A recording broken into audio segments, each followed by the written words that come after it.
You wanted the best. You've got the best podcast. The hottest podcast in the world. The Chris Voss Show, the preeminent podcast with guests so smart you may experience serious brain bleed. The CEOs, authors, thought leaders, visionaries, and motivators. Get ready. Strap yourself in. Keep your hands, arms, and legs inside the vehicle at all times, because you're about to go on a monster education roller coaster with your brain. Now, here's your host, Chris Voss. Hi, folks. Voss here from the ChrisVossShow.com. Ladies and gentlemen, the Ireland Things That Makes Official. Welcome to the big show. As always, the Chris Voss Show is the family that loves you and wants you to be better than you already are, because you're already amazing for listening to the show for 16 years, 24 episodes. But we just constantly, every day, have 2 to 3 episodes of some of the most amazing minds on the planet. None of them are mine. I'm the idiot with the mic. And we just have these amazing guests on the show, and they come on, they share with their journeys of life, their stories, their lessons. And, that makes it so you can skip maybe some, things that came into their lives, some errors, some mistakes, or, maybe just life being, not nice to people. And they learn how to overcome it, survive it, and give you the data so you can too, so that everyone can. Opinions expressed by guests on the podcast are solely their own and do not necessarily reflect the opinions of the host or the Chris Voss Show. Some guests of the show may be advertising on the podcast, but it is not an endorsement or review of any kind. We have an amazing young lady on the show with us today. Her book that was out March 13th, 2020 is called How the Tin Man Found His Brain, One Attorney's Path for Perceptual Development.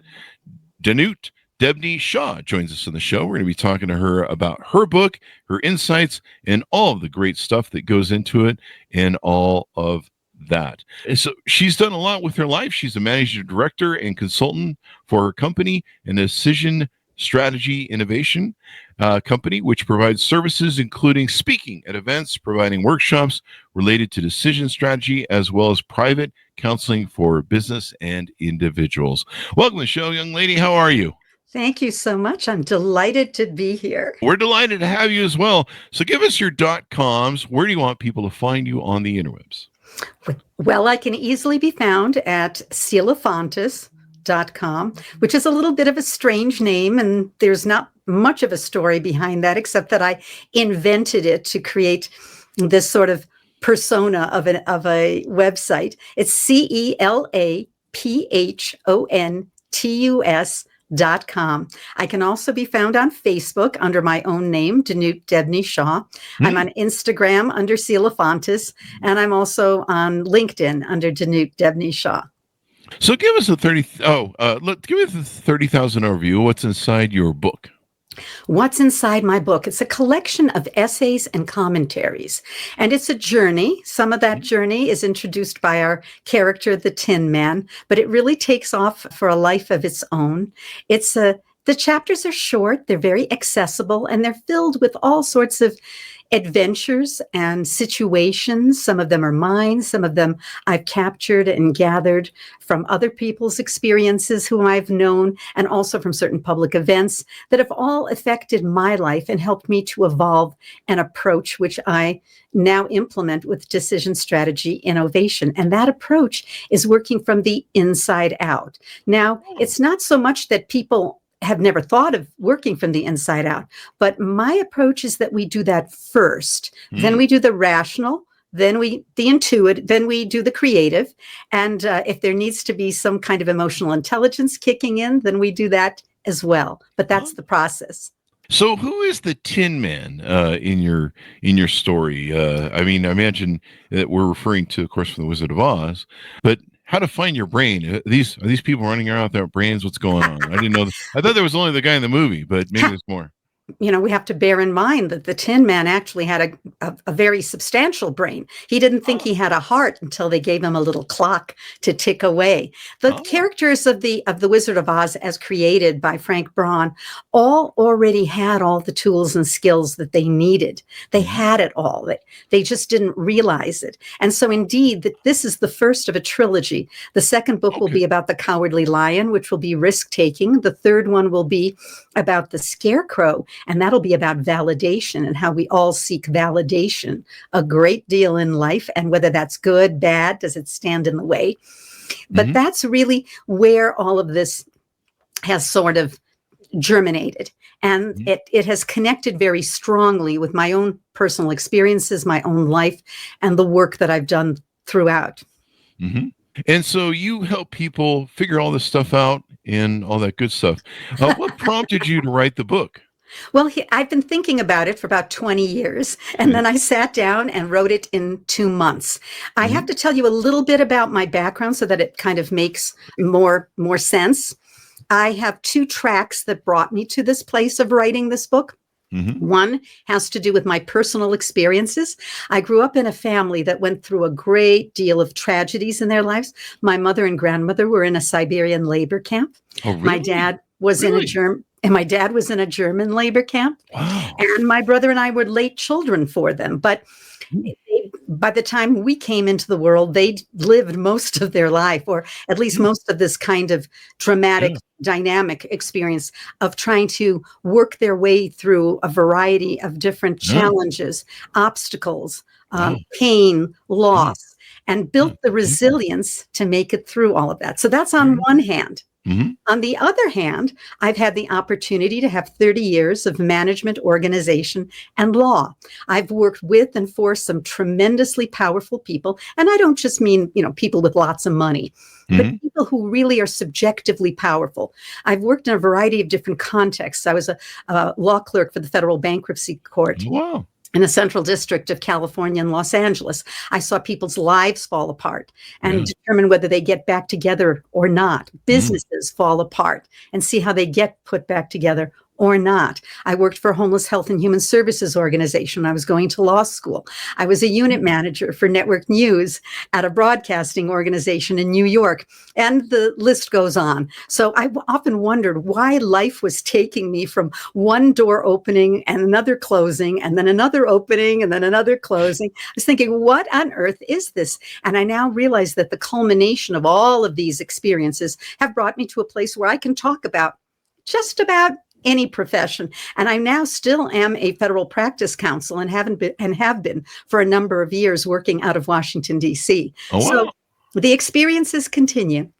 It's interesting when you go through life, like a lot of my young things, I was like, I never ever thought, well, this might make a great book story someday. You're just trying to survive, and the myriad of turns that you go through in life and the things you experience end up building, this, what we call in the show, the fabric. The stories are the fabric of your life. And in this tapestry that you build and weave, one day you wake up and you go, man, I'm kind of like a griot. I've collected a lot of really cool, amazing stories.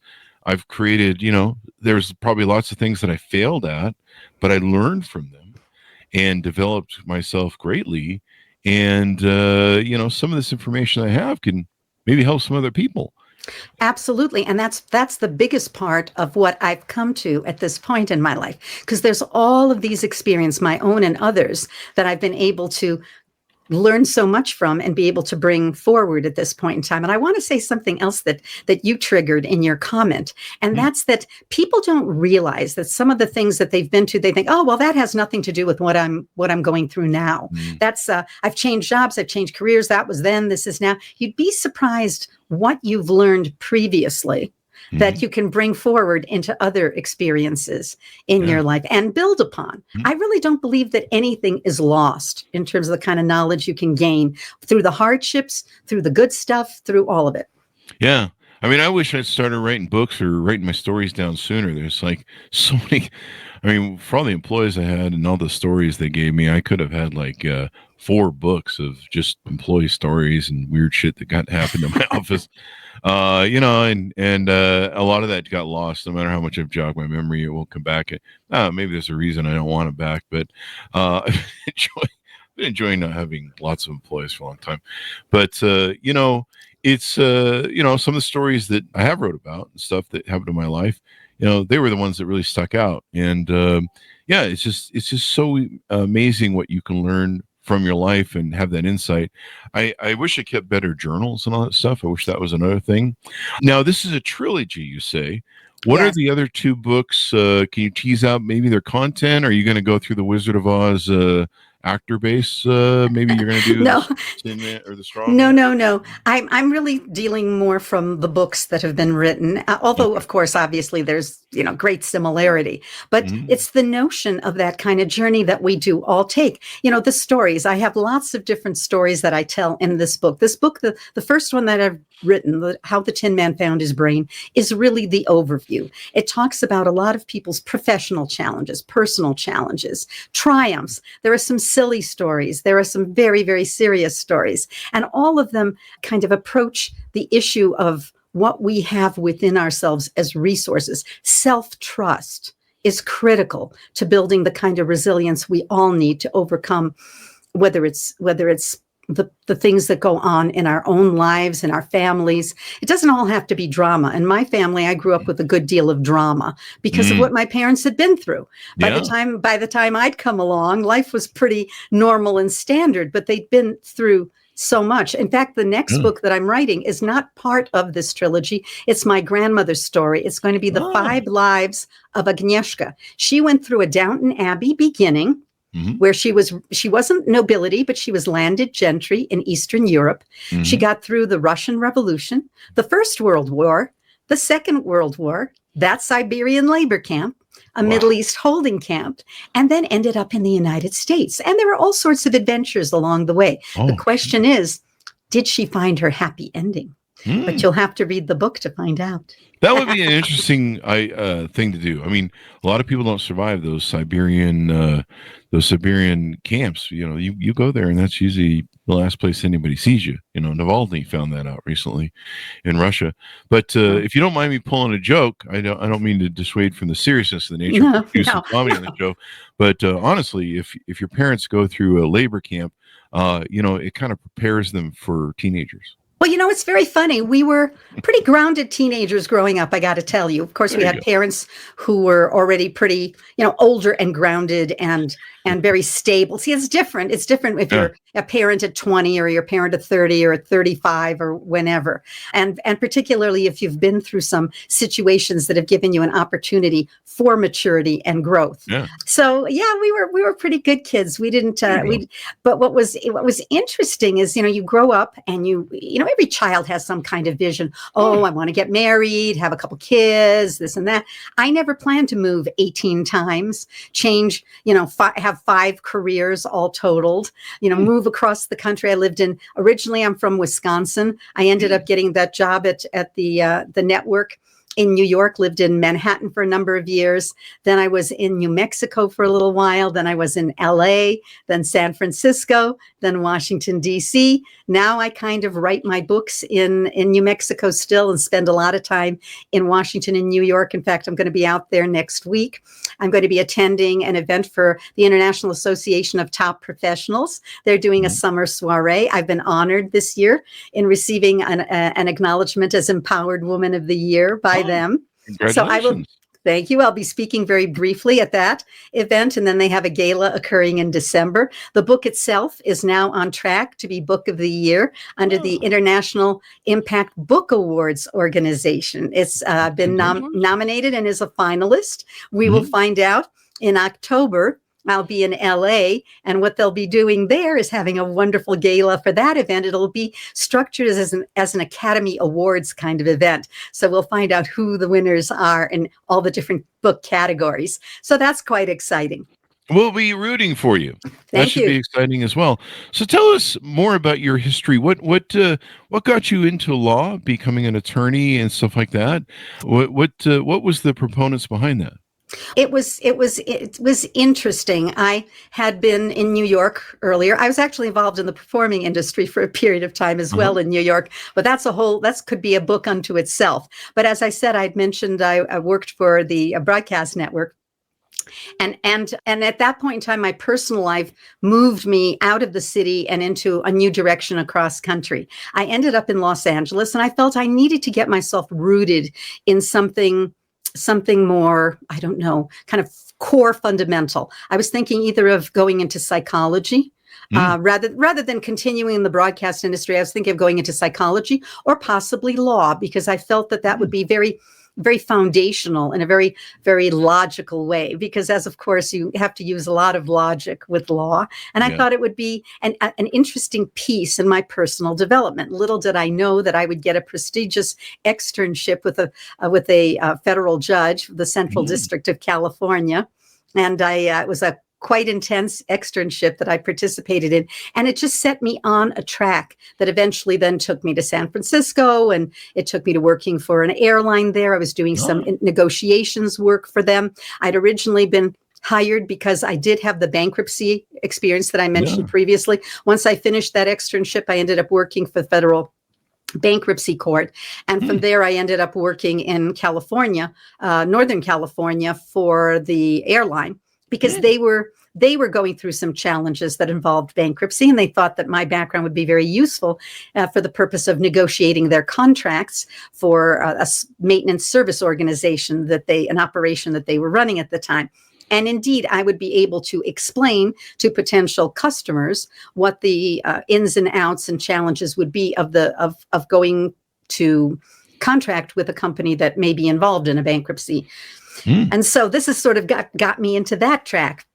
And when I got involved there, I after a couple of years, they were going to be going through a merger, and we all knew that our division was going to close, and there was no place really for most of us to land after that closure. I ended up going out to Washington, D.C., being invited by one of our outside counsel, and then ended up placed in the contract world. I worked for a law firm directly for a couple of years as a staff attorney, but I sort of landed in that contract area, which gave me such a rich education in a variety of different contexts. I ended up working strictly federal practice, and so I ended up learning a lot about large litigations, government investigations, mergers and acquisitions, a number of different areas. So the richness of experience and growth continued, and my life just kept moving in that track.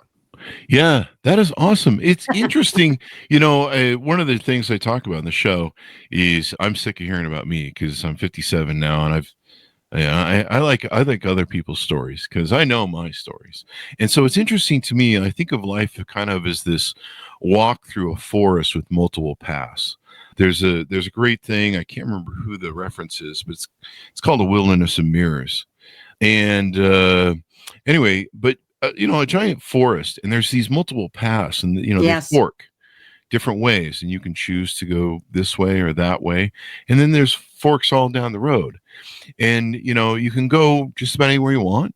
But once you start down those roads, you usually can't go back. Or I suppose maybe sometimes you could circle around or go back if you really wanted to. But it's interesting how these compound, or these you go down one path, and then you keep turning left down the path, and you end up someplace different than you would otherwise.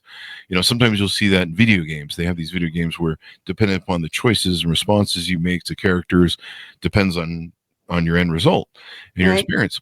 Right. And so, absolutely, it's kind of how life works. And so it's interesting. You've been on a lot of different forks in the road and things, and building and learning from all of those things have given you the summation of this quality.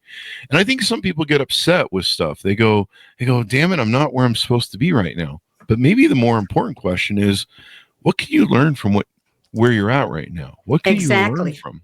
And what possibilities and opportunities can carry you forward.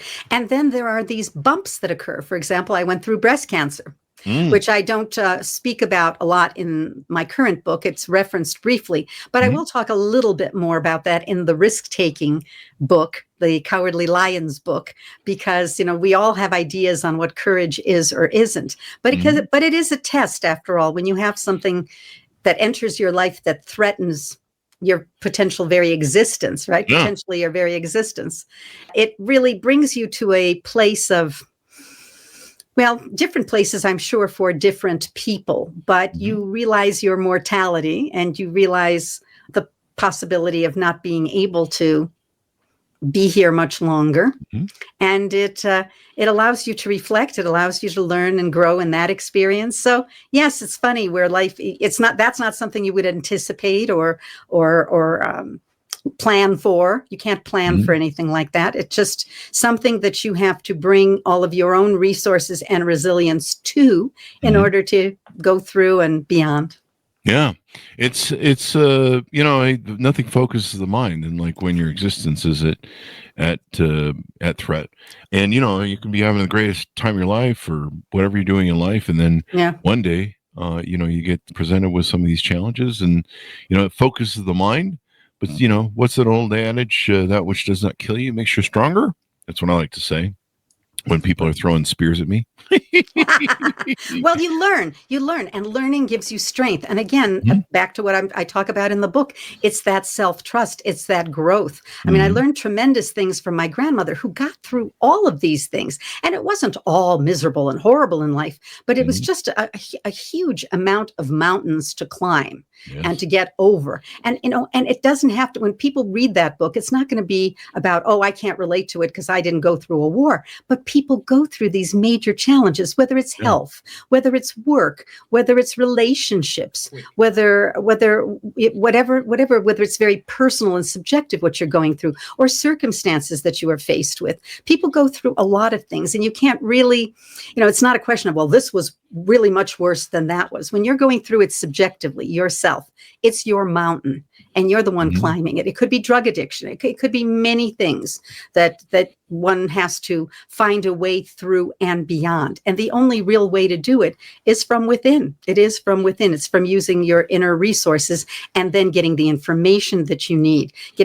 See, we're taught so much to rely on the outside in, what we learn from teachers, what we learn from books, and that's fantastic. And we need those resources. But what gets left behind often, and what I speak to in the book, is the fact that we also have inner knowing and inner perspective and perception that can work with it, that can help to augment it. And I quote a few people in there who pretty prominent individuals who have spoken to that concept, and because that's how they work. That's what their success is about. They don't run around saying, I'm using intuitive awareness, I'm using subjectivity, I'm using creativity. They don't run around saying all that. They're just naturally using it. And what I encourage with my work and with my speaking, with my books, is to do it consciously, to make you your own best friend, and not just not just the critic or the one getting sort of trashed, if you will, for those people who have had the unfortunate beginnings in life when they've always been criticized and belittled and made less of. This is not what you're going to carry into your life that will let you go forward. It's a major piece that needs to be worked with, worked through, but it's not the truth. It's not the truth. It's not who we are. We individually, all of us, have tremendous things to offer, tremendous things to give. I don't care what your work is professionally. We as humans all have a gift. We all have a piece to offer. We all have a way and a direction to take for our own journey. And we can discover that from who we are within ourselves and what we can learn, grow through, and develop from outside of ourselves. I mean, wonderful story there. Now, you in the book, How the Tin Man Found His Brain, you lead off with this thing. Will I ever be normal again? That was the question. Yes. Can you give us the tease out on that? Yes, I talk about it in the introduction. It's actually the lead into the introduction of the book. I ask people to read the foreword and the preface and the introduction, because that really sets up not just the tone, but sort of the context and perspective of where these stories all go. This has to do with a client that was referred to me. I spoke with the gentleman briefly. He has a business. He's out there somewhere. I don't think the business has gone public, but it is a large company that he has. And he came to me because he ended up in a tremendous internal conflict for himself. As the fearless leader of this company, he was to attend an event in Phoenix. It was a team building event for many of his management people in this organization. I believe a lot of them were sales management folk. And they were all going on this team building event to Arizona, to Phoenix. And of course, he was involved in approving this 4-day weekend or whatever it was. And they had a variety of different speakers. As he's explaining this to me, he explains all of this to me by way of background. And he said in the middle of all of this, there was a Qi Gong master. And he thought, and I'm not going to use his language, but basically, who is this darn Qigong master? And what the heck is he doing in the middle of my team building weekend? Because essentially it was all about maximizing profits and realizing greater success and et cetera, et cetera, et cetera. And here's this Qigong master. What could he possibly contribute? But because he paid for this, he attended the event. And something amazing happened. Now, I wish I'd have been able to talk to him more and have a couple more sessions to discuss all of this. But he just laid all of this on, and he said he came back from that experience like the proverbial lightning strike of, Paul on his way to Damascus, right? Where he falls off the horse, he's been struck by lightning, and now he's a whole changed man. This is essentially what happened to him. It's like somebody tore the veil off of his face. He came home and he couldn't look at anything the same way again. He couldn't look at the way he was running the company, the way he was treating people. He said even his family, who he was married to, she was a lovely lady, but very superficial. He was just realizing that suddenly. His kids were very materialistic. All they really seemed to want from dad was money. And he's sitting here looking like, who are these people? And what am I doing with my life? And what is this? It's like he woke up in some kind of scenario he'd had no conscious awareness of. He'd been this tough, and you could tell talking to him, tough businessman, smart man, intelligent guy, very strong, aggressive. And then he was talking to me almost in a voice like this. When he got to this point, like, I don't know what I'm going to do now. Where am I going to go with this? He said, will I ever be normal again? And I said, well, if I'm not sure what you mean by normal. I said, first of all, I'm not a psychologist, and that's something I disclaim. In my work for Silafantis, I don't do any legal practice within that context, and I'm certainly not a psychologist. It is decision strategy. You have an idea of where you want to go, what you want to develop, and we work on that framework and develop it. If you need a program rolled out, if you need something in your personal life that needs to be structured and rolled out, these are the kinds of things that we work on. But here was this guy, and he's now sitting here almost like he's a little boy now, kind of crunched in on himself, wondering if he's ever going to be normal again. So I said to him, I don't think you can unknow something you've now become aware of. I don't think you can unknow it. It's not like you can pretend you haven't had the insight, the awareness, the development of yourself, which this was a development. This was like a personal aha moment, but outrageously dramatic and startling and sudden. And so I gave him a variety of different books that I thought might be useful. These were books written by people who were sort of thinkers outside the box, who maybe were grounded in science and grounded in the rational, but were now exploring areas beyond all of that. I mentioned a few of those to him, but I could tell that I didn't really satisfy him in the sense that he was hoping he could become the man he was before he ever went on this retreat. Whatever that Qigong master said, and I never heard what was it? What was that one thing? It didn't seem to be that one thing. It was something about the whole direction of thought and process that this man explained that suddenly, completely hit him to the core. And there was no backing away from that. You can't unknow that. You can't be normal again. He's going to have to be who he is in his new normal and create his own life and go in his own new direction. But it appeared to me that it was going to require a lot of shifts and adjustments, because now not only will he need to adjust how he behaves, what choices he makes, what direction he takes, potentially he needs to adjust that, but also he has to bear in mind what his circumstances are, what circumstances he's created in his personal and his professional life. And is that satisfying now? Is that workable? Is that how he wants to go forward? Is he respecting himself? And is he being truly satisfied by that direction that he has taken? How's he going to change that, and where he's going to go? So that's where the book opens. What an amazing story and launch to the book. Was this kind of a proponent for the book? Was this kind of the story that was always jumping around your head, and some of the things that you'd thought about from it? Not in that respect. I had an experience. When I say it took me 20 years to think about all of this and then write it, I had an experience, and that's also in the book. And it had to do with something that happened one night. I got very sick. I was just feeling sicker than in a strange way, it was like I was feeling weak, I was feeling heady, I was feeling dizzy. It was not clear what was really going on. And so I was taken to emergency. I have not spent, thankfully, much time in emergency, centers. But it was about 2:00 in the morning. I was taken to this emergency center. It was very, very surreal. There was nobody there. I'd never heard of going to an emergency hospital and having nobody be there. The lights were just these little drop lights that were around. It was basically dark. This one woman steps up to the counter. I step up to the counter, and she said, "The doctor will be with you shortly." I'm like, okay.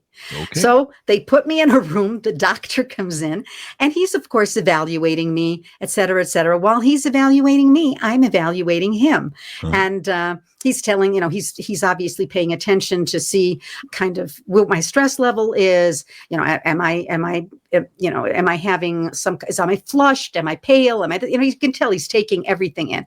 And we're chatting. And I asked him about himself being a doctor, a trauma surgeon, because he did not seem like a trauma surgeon. He seemed like a regular guy dressed in jeans. He had this yellow shirt on. He comes in casually to talk to me, and he's talking very slowly, kind of almost with a little bit of a Southwest drawl. And he does not, for the life of any image that I could have had and what most people would have, seem like he's a trauma surgeon, right? There's no urgency. And he explained to me, being a trauma surgeon is like being an airline pilot. You have you have hours of boredom and then sometimes mere minutes of panic. And he explained how he handled all of this. He said that when he gets a patient that comes in and that patient seems to be crashing, he knows nothing about the patient. The patient's going to die if something's not done. And all he can do is take in all of the, the respiration, the heart, the function. He's got the patient wired up to whatever he needs to have him wired up to. And then he's got his staff around him. And he says sometimes he'll just walk around the bed and he'll be going tick, tick, tick, tick, tick, tick, tick, tick, tick in his mind. And then when it's ding, when something kind of clicks, then he asks one of the nurses or whatever to do this or test this. And then it'll go click, click, click, click, click, click, click, ding. There's something else. He'll test that. He cannot afford to miss anything. And so he must keep himself very centered, and he must keep control of his subjective time. That's one of the things I talk about, and we don't have any time here to get into it. But subjective time is a real interesting element in terms of the power that we all can have in our decision making. But this is where I got a hint of that. I thought, wow, subjective time. He said, yes, he has to do everything he can to save this patient. And he said, if he can't save the patient, then he'll stay with the patient until the patient passes. Wow. Because he feels that while death is something we all want to avoid because we want to live as long as we can, there are worse things in life than dying. Yeah. And I thought, oh my goodness, maybe he was somebody Zen from a mountain somewhere. Who was this doctor? And so he brought up points that stimulated my thinking. For years, I'd been acquiring this information, this knowledge, these experiences that I have kind of filed away in my brain and kept and honored in terms of their value, their power, their representation of what all these people have gone through in order to achieve their success or their resolution or their acceptance of what must be. And so this doctor somehow brought it into a kind of culmination. And that just sort of stayed with me. And then as I went through the next decades, I thought, I'm at a point now where I've accumulated, I've acquired, and I want to share it because I'm essentially a service person in everything that I do. And even in the other work that I did outside of Cielafantes that were, essentially employment, they were jobs, you were hired to work, with other people in whatever team effort. I was always doing what I do now anyway, and providing that support and insight wherever I could anyway, and learned from others who were doing it also in their own way. And therefore we all contributed to the success of the department, of the company, of whatever the organization was that we were working with. And so, the same thing that I'm talking about in terms of a personal life applies, for example, if I were to be brought in to help an organization roll out a new platform. You know what the platform structure is, you know what the guidelines are, but the discernment has to be there. The Yeah. why. When are you going to do this? How are you going to do this? Why are you going to do this? It's all in there, but you have to make those discernments. And I don't like to use the word judgment, but use those discernments, because that's where, the richness of potential success will be. I'll give you a very quick example. A woman came to me and she said, I need help. I need help. I'm in a finance group.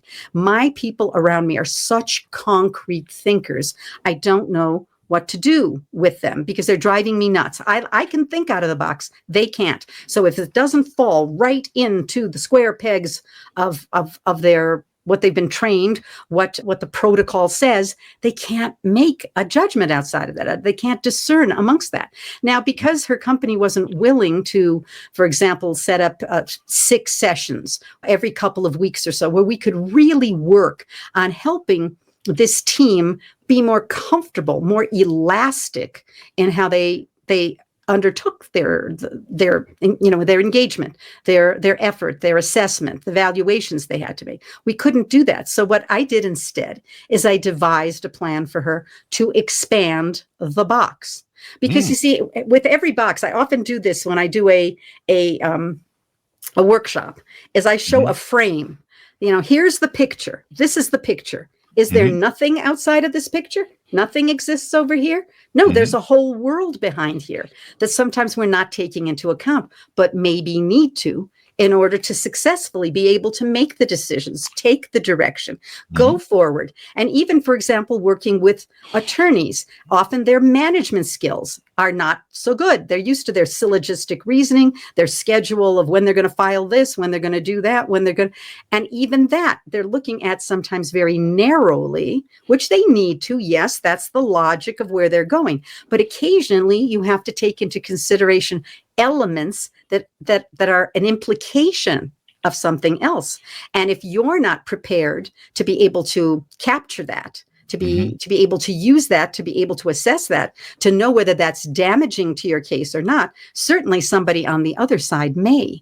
So you see, in a lot of different contexts, it's very helpful to be able to look beyond that structure. So with this woman, she just took my ideas of where to go with this, of expanding that box for them. It was still going to be a box. It wasn't an ultimate solution, but it certainly was an interim approach to keep her from, she said, from coming in and just murdering them all one day. Of course, she wasn't going to do that, but she was just terribly frustrated, and she knew that she was wearing them out too, because they felt they were doing their job. But they were doing their job in such a strict fashion in a context where you really needed a little bit more elasticity of thinking, of assessment, of analysis, and of solution. So as we go out, final thoughts, and then, of course, anything more we need to promote of what you're doing on your website. How can potential clients reach out to you, engage you, and see if you guys can work together? Well, absolutely. They can reach me through the social media.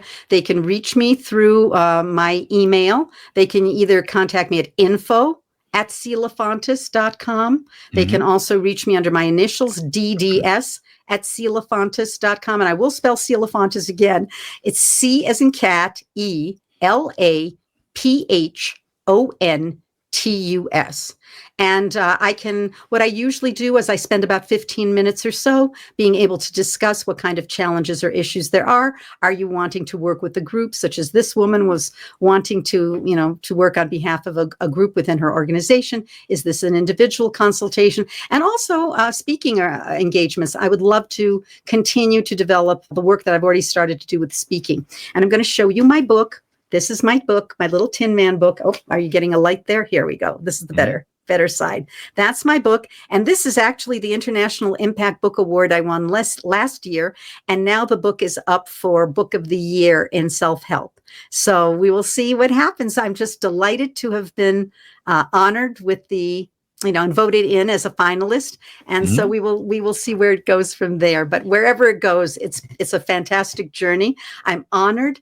I'm blessed. I'm thankful, very thankful for everybody who has helped me along the way and continues to support me moving forward. And my work continues. What a great story of gratitude and learning. And, sometimes, one of the things that I was thinking of when you were talking about that was, I met people that they go through life kind of with blinders on. And I think sometimes there's some developmental things, or there's people that have different ways they process data. But I remember going through life early on that I would see everything, and then I'd pay attention. I'd be like, why does that do that? Why does that do that? Yes. I remember when I was driving down the road one day in the car with my business partner and best friend, I said to him, I said, did you notice that person on the bike do that? We just passed, and there was something in the park to the left of us that I'd seen as well. And he goes, no, I didn't. There was a guy in the bike. I'm like, yeah, we just drove the car almost right past him. He's there. I mean, you had to see him not to run him over. And then I was like, hey, look at that. Did you see the other thing in the park over there? And he goes, I don't know what you're talking. And he was like that for most of his life. And he didn't. It was like there wasn't anything learning going on. He was just going through life, I don't know, on autopilot. And so I've seen people like that through life. They autopilot through life, and maybe it's an IQ development thing. I don't know. I think close to 50% of people don't have an internal monologue, which I find is interesting. Mm-hmm. Sometimes it's not a monologue per se. They process pictures or video, but I was shocked to find that people don't have an inner monologue. Yeah, and also along that thought, a lot of people are just reacting as they go rather than responding. That's one of the things I talk about in my book as well. Response is critical, and response is something that it doesn't have to be an hours and hours of evaluation. Sometimes it can be just a flash that goes through, but you've kind of processed it. I mean, obviously, if you have a train coming at you or a car coming at you, you have to react. But you'll notice companies as well as countries, when they say the country quickly reacted to blah, blah, blah, blah, blah, and then shortly thereafter, you hear about the correction they needed to make, because that's what very often has to happen. Sometimes you do need to react, but there are implications to a reaction. And also there's this blindness around that reaction. There isn't the awareness that you're speaking of. In fact, somebody who reviewed my book said, I never thought about how I make my decisions. You've never thought about how he admitted it. It's right in the review. He says, it made him think. See, this is what I love when people say, and different people will pick different things from the book that have struck them, but they'll say, it made me think. And I'm like, oh, that's honey over my heart, because yes, that's what we want. We want people to think for themselves, not about telling them who to be or what to think, because people don't have to agree with what I'm saying. It's not even that they have to agree with me. It's the fact that it's taken them on their journey, whether it's a short journey or our continuing journey in life, that type of exploration. And now more than ever, we're in a place now with so much transition, so much turmoil. There's so much more that we need to draw upon from within ourselves, because we're being bombarded by all sorts of information, pseudo information, accurate, inaccurate. It's very hard to make those discernments with the fullest of thought, of thinking processes. And then if you don't have that, then you're relying on somebody to tell you what to think, what you're supposed to think. No. And it's understandable. We start out in life early on and we're taught to think, people from the outside are telling us stuff, our parents, our teachers, our peers. We're learning everything from the outside. And I discuss that in the book as well. It's not a bad thing, because they need to help us get on the track in life. But sometimes we lose the richness of our own perception, our own creativity, our own awareness. If you've spent any time with little kids, and you may have, it's amazing what they know, what they can see, even what they understand. We think they don't. They get an awful lot because that mind is still so open. It hasn't been shut down into these little boxes. Sit up straight, pay attention to your teacher, do your homework. You're going to get a good job. You're going to do this. That's all important in certain ways, but we don't want to lose the rest of it, because then we spend the rest of our lives afterwards trying to reacquire that, try to reawaken that, trying to reintegrate that. And like I say, now more than ever, we need to be those people who have the discernment and the perspective and the consciousness and the resilience. Well, you're a great motivator as well, and I'm sure a greite speaker. So thank you very much for coming on. Give us your .coms as we go out so people can check it out on the interwebs. Well, it's www.cielefantis.com. You can also get me at Debney Shaw, and that's on Facebook. Cielefantis is what is on Instagram. It's Cielefantis LLC on Instagram. And on LinkedIn, it is just Danute-Debney-Shaw. It's very easy to find me in any of those places. And I look forward to connecting. Well, Ms. Shaw, thank you for coming on the show. We really appreciate it. Thank you so much for having me. Very much enjoyed it. Thank you. And thanks, your audience, for tuning in. Order per book wherever fine books are sold. And watch for future ones. How the Tin Man Found His Brain, One Attorney's Path for Perceptual Development. Everybody needs to start using their brain. It's 2025. We got too many people running around without them. So get the book and slap them upside the head. Don't do the slapping. That's just metaphoric, people. Metaphoric, yeah. That's assault. She's an attorney. She knows. So she's correcting me. No Chris, smacking. No smacking. Don't encourage assault, Chris. I have been tempered by my attorney. Anyway, thanks so much for tuning in. Go to goodreads.com/Chris Voss, LinkedIn.com/Chris Voss. Chris Voss won the TikTokity, and oh boy, all those crazy places on the internet. Anyway, be good to each other. Stay safe. We'll see you guys next time, and keep learning. I think I might